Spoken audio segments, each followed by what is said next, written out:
और हमारी सरकार तो इन सब के लिए एक एकेडमी का भी गठन, अलग अलग एकेडमी के गठन की कार्रवाई को भी आगे बढ़ा रही है।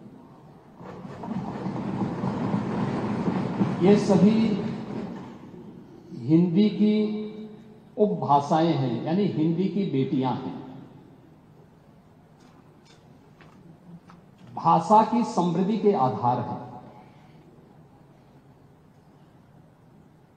और हमें इसका स्वागत करना चाहिए। ये सदन साहित्य केवल विशुद्ध साहित्यिक और व्याकरण से के विद्वानों की नहीं है, आम जन का प्रतिनिधित्व करने वाले माननीय सदस्य समाज के विभिन्न तबके से आए हैं।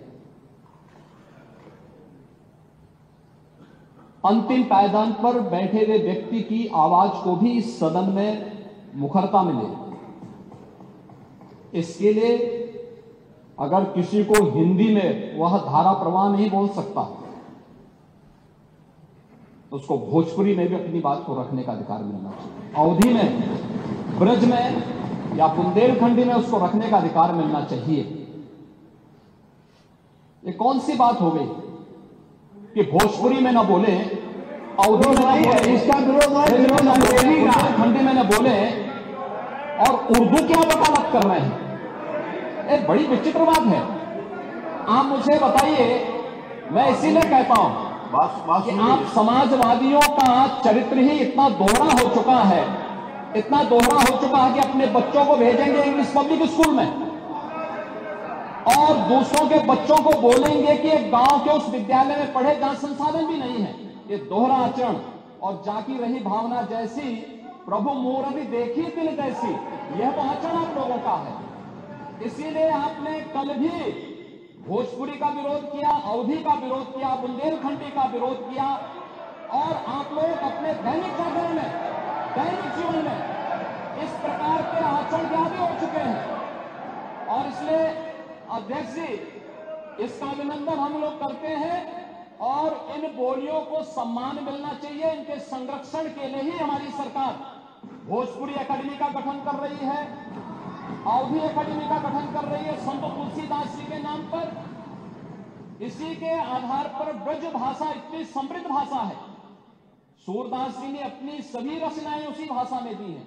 संत तुलसीदास जी ने अपनी कालजयी रचना रामचरितमानस, जो इस सदन में ही नहीं, उत्तर भारत के अंदर और भारत से प्रवासी हुए जितने भी ऐसे लोग हैं जो मॉरिशस में या दुनिया की फिजी में या दुनिया के किसी देश में गए, उनके संकट काल में रामचरितमानस ही तुलसीदास जी का अवधी भाषा में रचा गया रामचरितमानस ही उनका सहारा बना था।